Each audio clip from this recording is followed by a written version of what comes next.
Hi, everyone. Thanks for joining us. This is Erica, and this is Creators in Copy, powered by Autofluencer.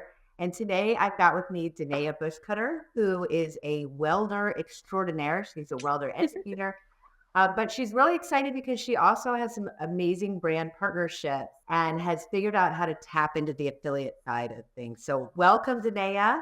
We're Hello. excited to talk with you. Before we got started, we started talking about your background, and it's so fascinating that I wanted our listeners to hear this. So, tell real quick how you got into welding, right? You're a young woman, you live in Kansas now, but tell a little bit how you got into that. All got started in my ag shop in high school. So I wanted to be an FFA, Future Farmers of America. They really don't call it that anymore. They just mainly call it FFA.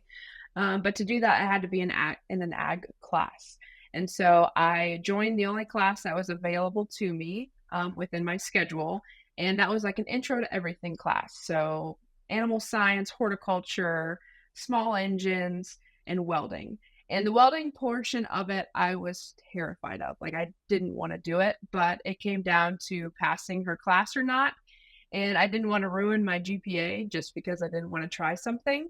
And so I had to come in after class with an upperclassman and try stick welding. Ever since I lighted my or struck I struck my first arc, I've been hooked. And so I went from wanting to be a meteorologist, going to school for meteorology, all of that, did a job shadow experience and hated it. Kind of took a step back. At that point, I was competing in our local welding competitions and winning them. And And once you realized you started liking welding, then you started doing it as like your part-time job, right? yeah, so I worked for a small fabricator. I built a lot of fence, got real used to welding really quick, and was making really good money doing it. Took a step back, and after I didn't like my job shadow experience with meteorology, I was like, what am I going to do? I was like, well, I'm really enjoying welding, and there's all kinds of different avenues that I could take with the welding industry. So I ended up finding a welding school and went and did the 9-month program that they offered. I learned every single process of welding. And then at the end of that 9 months, which it's a really rigorous 9 months, learning every process of welding in 9 months in every position is a lot. I don't know if I want to do this, especially with some of the things that I had to overcome while in college. I was the only well, I had two other gals with me that started the program at the same time, but they ended up not liking it, so they didn't finish the program. So I was the only female come May, and just dealing with some of the guys in my class, Yeah. it was a lot. It was a lot. I ended up going on and getting an associate's in welding engineering. So in that second year, I learned CNC programming, how to run a mill and lathe, and how to draft and do CAD programming and all of that. And I ended up actually taking a job as a design engineer in Texas that summer, in between, it would have been my sophomore year of college, and design cabinetry. So Wow. what Yeah. West Texas A&M, the union in there, I designed every piece of cabinetry that's in that, which is pretty cool to say. And then some other like dentist office and stuff like that in Texas. So that second year was in partnership with a 4-year university. And so I saw how close I was to that 4-year degree. And I grew up, my guidance counselor didn't want to like help me find scholarships or anything of that nature because I wasn't going to a 4-year university. So I grew up with that stigma that you have to go to college kind of thing. Right. And I saw how close I was to a bachelor's degree, and I was like, I'm just going to go for it. I was enjoying college at that point, didn't really want to grow up, I guess you could say, and We ended all up, feel that all the time. right? I don't know why, as a kid, you all think, oh, being an adult's going to be so fun. It's fun You think at you're your times. parents telling you what to do, and what you don't realize is that goes on forever. I will always tell my son what to do. Yep. And so, yeah, I finished my bachelor's degree in applied technology with an emphasis in manufacturing, but I went more the construction route after I was done with Yeah. college. So I've done project management and found out I did not like that. I wanted to be out in the field, and I interviewed for a field position with the company I was working for, and they flat out told me no. Like, it was the best interview I'd ever had. And they're like, no. And I was just blown away by that. That was my first like humbling experience. I don't know if I could really say that it was because I was a female, but just kind of looking back, they didn't really have a whole lot of females out in the field. Like, I wanted to get back into that welding side of things and be on the steel erection crew, so doing all of the welding that's done Yeah. in the construction world. I didn't know what to do after that. I was kinda shocked at that point, and I really loved the company, but it didn't work out. Yeah. I found another job being a millwright, and that was probably one of the most fun things I've ever done. I quickly learned how to like heights as I was working at 150, 200 feet in the air almost every single day. So if you don't know what a millwright is, I pretty much worked on grain elevators, essentially, is what I did. Did all the jobs that those companies didn't want to do. They'd contract us out and we'd fix them. So along I-70 here in Kansas, pretty much from Hayes to Denver, I've worked on every single grain elevator. And Wow. I absolutely loved it. That was kind of an unexpected turn. So that's where I started in education. So it was about mid-April, and I was getting ready for a big promotion because I was finishing up my bachelor's degree. But I was supposed to get promoted to lead millwright, get my own company truck, phone, all of that. And went home on a Friday, middle of April. You know, I was supposed to graduate the beginning of May. The company had went into receivership, and we didn't have a job. Oh, that's too bad. Yeah. Yeah, so that was interesting. My instructor that I went to welding school had reached out and asked if I wanted to come back and teach, and that's kind of where education got started. So I've been teaching for the last 5 years. The last 4 was at the school that I went to welding school at, but here this last year I had got offered the opportunity to start a brand new welding program at a local community college that never existed. So I So took awesome. Congrats. Thank you. It's been interesting dealing with budgets and all of that side of things that a lot of people don't see. So Yeah. it's been You fun. don't think about. Yeah. And that's got to be really cool too. I mean, as you were saying, when you went through the program, you were the only woman. Now to have a woman instructing the course. Do you have any women in your classes right now or in your Not program? right now, but in my last couple of years, I've had a handful of women come through, and it's been exciting to see where they've gone in their career under my instruction. So For your welding outside of educating, are always doing a little side project. What are some of the projects you're working on right now? yeah, so probably my biggest project I'm working on right now, and we're hopefully wrapping up beginning of this next year, and that is a 1940 Chevy Coupe, fully restoring it, and then adding a whole bunch of extra stuff onto it. So I am fairly new to the mechanical side of things, so that's Mhm. been an interesting thing. But that's probably one of the bigger projects that I'm paid to do. But my own project I have is building a 1982 El Camino that I've been inspired to build. So I went to Rocky Mountain Race Week 2020, 2021, somewhere in there, seen some really influential people at that. And I've always been a fan of motorsports, but I didn't know like what was my calling, like what I should do. Where I'm from, circle track is like, dirt track is like the thing to do, but I Yeah. wanted something to where like I could drive my race car. And so I've been hooked with drag racing for the last 3, 4 years, and Nice. hopefully gonna build my El Camino to go 8, 9 seconds. But I'm gonna build my cage up a class so that way if I get that little itch, I have the room. Because right in there is where like Yeah. the cages really change, and so gotta learn how to build a roll cage. I've got a rule with my car that like you can't touch my car unless I'm there or I'm doing the work. And I want to like be able to say I fully built that car. There's a lot of Right. people out there that like pay someone to build their car, but I want to be able to fully say that I built my car. I know what's on it, all of Right. that. So Right. You can speak to it. That's awesome. Let's talk getting into the side of you have a lot going on. yes. You run these classes, you've got these side projects. How did you get into content creation on social? And again, we'll tag you on this so people can follow your channel because I started following you at SEMA. You've got great content, really authentic, really you, which I really love. Very educational. So how did you get into that side of like how Yeah. did you So start doing that or maybe start thinking? when I was in, coming up through welding, Jessie Combs was like the go-to gal. That was my area of expertise. That's who they looked up to. And I followed her really closely. Like I still to this day at work have a picture of her. next to my desk. She was very influential to me and made me who I am today. Not obviously all of who I am today, but she had an influential impact in my life on becoming who I am. And after she unfortunately passed away, I kind of looked out there, and I mean, social media is incredible. Before social media, I didn't have a whole lot of female friends that were into the same things that I was into.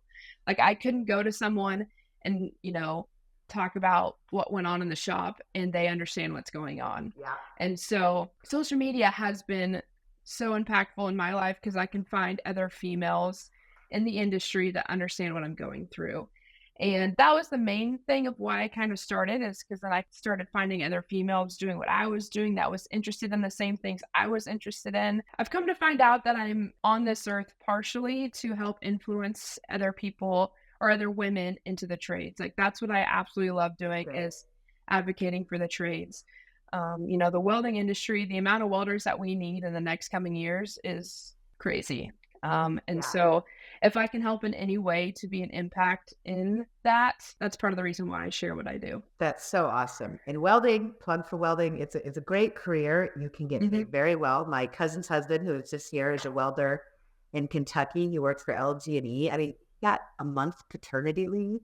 He makes great money. So, all of the trades, I think, really mirror that. And it's a disservice that, and I think in our formal education, we kind of skip right over the trades so much. And I mean, sorry. And another thing, like, I like to be super authentic. Like, I'm not some skinny little gal that's showing her body off to get what I get in the industry. Like, I'm getting what I get through the industry by me working hard and showing companies who I actually am and not what my body is. I think that's a big thing. Like, I'm not trying to offend those that do that. That's you. That's not how I think social media should be and how you should influence others. Again, that's just my opinion. But I want to be more realistic to those little girls. Think they like the industry and be something that they can actually obtain. Some of those things, some of the stuff on social media are so far out that are not realistic at all and not very obtainable. And I just want to be able to be someone that those girls, even guys, can look up to and get something that's actually achievable. So in education and learning. And finally interesting is you don't have a huge following, but you've shown that affiliate partnerships can be really successful. And I think that is something, in talking with a lot of creators, very few have cracked the code on how to be a good brand ambassador. Maybe they talk to somebody about it, but they tend to gravitate more towards, $500 for me to do this post, or just give me free product and I will do the content for free. And I think we're seeing an evolution. Ultimately, at the end of the day, the brands still want to move product. Brand awareness is a huge part of it, especially if you're launching a new product. Hey, that's great. People just talking about it and they're not maybe tracking those resulting metrics. But at the end of the day, that company will go under if they don't sell products. So tell us a little bit about how you got into the affiliate side of things. How did you approach a partner, right? What worked there? Did they come to you? And then for the affiliate side, how do they get you the numbers that you're doing, or how do you know, or what does that look like from just knowing what you're supposed to be making and keeping that accurate, I guess? So the company that I work with the most kind of fell into my lap. So I was working on the Girl Gang Garage build, went down there for 2 weeks, right before 2 SEMAs ago, when we unveiled that project. And I was showing, all the welding I was doing. And they apparently had been following me for a little while, but I didn't realize it. And they've got their group of ambassadors that kind of follow the people that they're looking on. At that point, I was in the middle of that time out there in Phoenix, and they reached out to me and asked if they could send me some product. And then it kind of went on from there. I've become probably one of their more active brand ambassadors just because I help them with like editing and all of that on like the YouTube side of things. It's not a large company. I mean, they do a lot of stuff, but it's kind of a small, tight-knit company, if that makes sense. Yeah. Yeah. Like I talk to the owners on a regular basis, like a weekly basis. And with the affiliate program for them is fairly new. So they're kind of testing the waters and seeing how it works. But I have found success with it just by like what I do is I share their company at least 3 times a month. From that obviously brings people in. And then I get sales off of the products that the people buy. So I simply Give an affiliate code, like you yep. use Danea 20 or whatever in that. So shop through my link, obviously, and then through that they can get the 20% off with my code, which I think also helps draw people in as well. Instead of just like, oh, shop through my link. Sometimes that doesn't draw the people in. And sometimes you don't know, like, will the discount apply? I actually just had this the other day. So I was like, is the discount gonna, like, at what point does the discount apply? Do I need a code? Right. You know, and I was like waiting all the way to the end, not realizing that it was like auto applied. And with that, how do you know when they're using your code? Do you get any analytics or metrics back that they send you? Yep. So I actually get so I actually get an email as soon as a purchase is made with the commission that I make off of the sale that I got. So it's kind of convenient. And then I can email them and they can, say it was so-and-so. Because with the analytics I get back, I don't really get, but I can reach out to the company and they'll send me the name of the person that made the sale. Purchased. And you said something that was really impactful, which I think is important. You talk to them all the time. Yes. So you built a relationship before they reached out to you. Had you been using their product? Nope. And so when they sent you that product and you tried it and then you were like, oh, this is great, enough for you to make the decision that, as you were saying before, being authentic to yourself, you felt good representing. Yep. And I use that product every time I weld to this day. It's been a product that I absolutely love and I don't go without it. So. Oh, that's great. That's good. Can we give them a shout out for? Yeah. So the company I'm talking about is Edge Welding Cups. So they make glass, Pyrex or quartz cups. Majority of the stuff I do at home is TIG welding. And so I use them every single day. So. And what advice would you give to someone when they're thinking about affiliate programs and, and you mentioned you've done a few others, but maybe not seen the same level of success as this one. What is it that makes being a brand ambassador successful? What would a creator have to think of and do in order to be successful as a brand ambassador? Oh gosh, that's a tough question because I'm still like testing it's interesting because dealing with every company, it's different across the board on how every program works. It's been a battle. Like I've reached out to other companies that I would love to work for, but they're a way larger company. So, treading through the waters and trying to figure out who I need to talk to and what I should and shouldn't say has been fairly interesting. That's reminded me of the question now that I just rambled.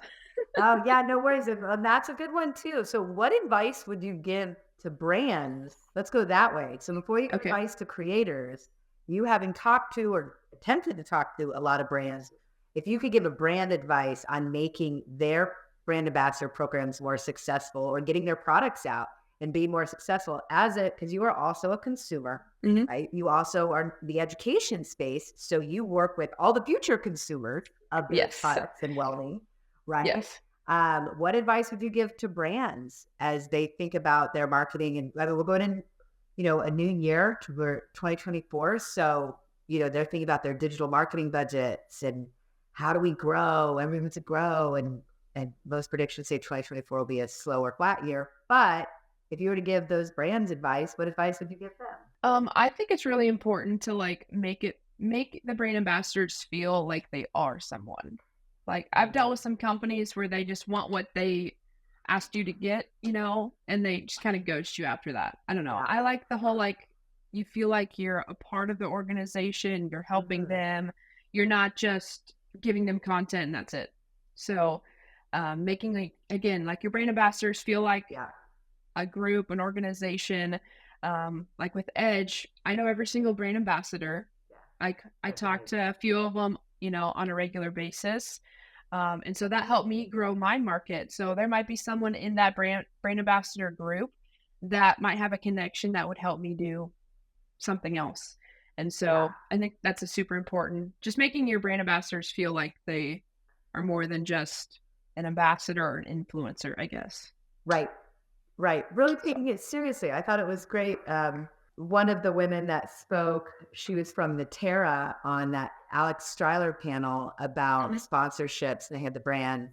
And she mentioned that every single brand ambassador, brand partner that they work with is basically an extension of her marketing team. She's the head of marketing. So everyone she talks to, that's an interview to be in marketing, because essentially that's what you are, is, Mhm.